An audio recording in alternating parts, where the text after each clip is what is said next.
Sefer Shmuel Aleph, Perek Bet, video number 5, Psukim Kaf Bet through Kaf Vav. Eli scolds his sons. Pasuk Kaf Bet, Ve'eli zakein ma'od. At that time, Eli was already very old, very advanced in age. Head Kohen. Vishama, and he heard, Et kol asher ya'asun banav l'chol Yisrael, that which his sons were doing to all of Israel, that they were presiding, they were in charge of a system that would turn the korbanot into their own private barbecue and club, that they were taking from the korbanot the wrong parts at the wrong time, in the wrong way, by force if necessary. But he heard more than that.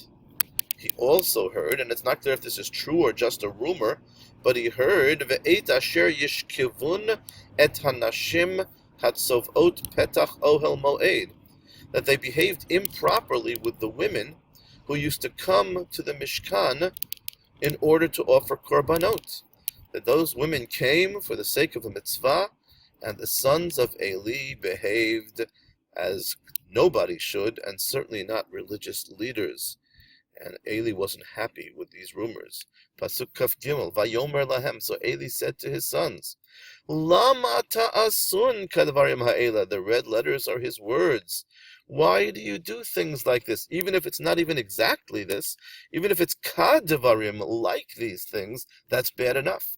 Asher anochi shomea et divrechem ra'im. The terrible things I hear about you, me'et kol ha'am hazeh, from all these people. It's not even just one source. I'm hearing everybody's talking about you. They're saying, did you hear about Chafni and Pinchas? Reuven is telling Shimon, who's telling Levi, who's telling Yehuda, who's telling Yisachar, and Sarah is telling Rivka, telling Rachel, telling Leah, telling Genendel. They're all telling each other terrible things about you. This can't be good. What a chilul Hashem. What a desecration of Hashem's name you are causing. Pasuk Kaf Daled. Al banai. Don't do it, my sons. Don't do it.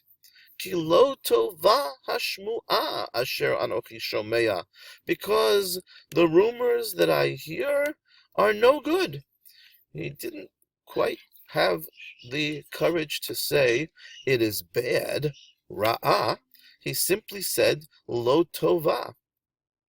Maybe he should have spoken more firmly, or maybe he was such a refined person, he wasn't able to speak that way, but either way he said, it's not good.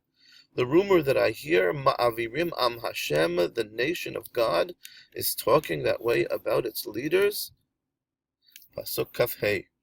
Im yecheta ish le'ish, ufililo elokim. If a person sins against another person, let's say he holds him up, stick him up, give me all your money, well, then ufililo elokim. Elohim here really means the judge. A judge can judge him, lifalel, and can punish him, and then you've solved it. You've got a system to solve it. However, V'im lashem yecheta'ish. But if a person sins against God, says stick him up to God, does a sin against God and against people in this case also, mi yitpalelo. Who can pray for him? How can you solve the case? How can you save such a person? However, the Navi says, V'lo yishme'u lekol avihem. They wouldn't listen to their father. They didn't pay attention. Oh, I'm sorry, Dad, you're breaking up. Can't hear you. And it gives a reason. Ki chafetz Hashem lahamitam. Because Hashem wanted to make them die. This is a shocking thing. It sounds like Hashem took away their freedom of choice. You might remember something similar about Paro. You might want to discuss why and if that is true and how it is possible to punish somebody if you take away their freedom of choice. Pasuk Kavav. Vehana'ar Shmuel. The Vav is probably, however.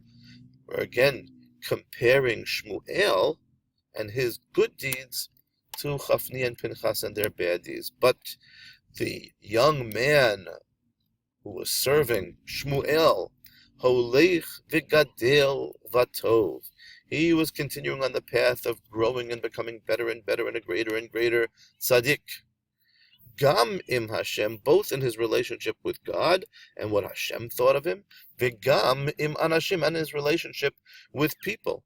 Whereas Chofni and Pinchas were sinning against God and against people, Shmuel was doing mitzvot, and he had no bad rumors about him. Everything was good, even in the eyes of the people.